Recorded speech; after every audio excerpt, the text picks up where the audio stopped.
Allah wants you to be a person of deep thought, a person of tafakkur, because a person of tafakkur does not easily give in to the whispers of Satan.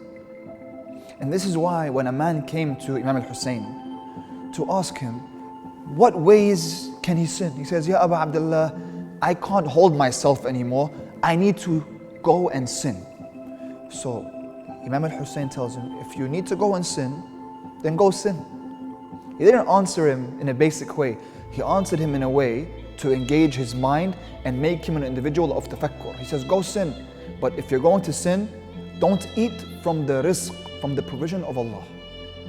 And the man says, but ya Imam, everything is from the rizq of Allah. So the Imam says, you want to sin and you want to eat from Allah's rizq?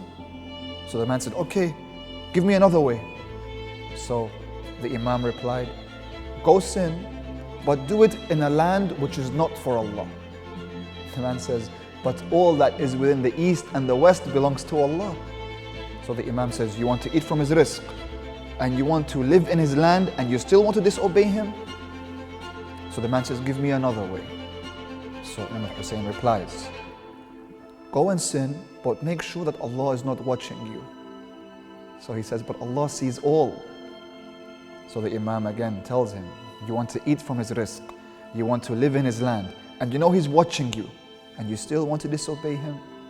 You see how he engages his tafakkur and his aql. He engages his mind. The man says, give me another way. Imam Hussain says, when the angel of death comes to take your soul at the hour of death, refuse to go with him. And the man says, but the angel of death isn't going to listen to me.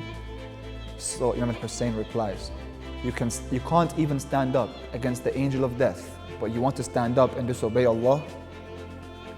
So the man says, give me another way. So the Imam replies, when the gatekeepers of hell want to take you towards the fire, refuse to go with them. So the man just looks at the Imam, realizes that there's no way that he could sin and remain an honorable and noble servant of God, and says, Ya Imam, I won't sin.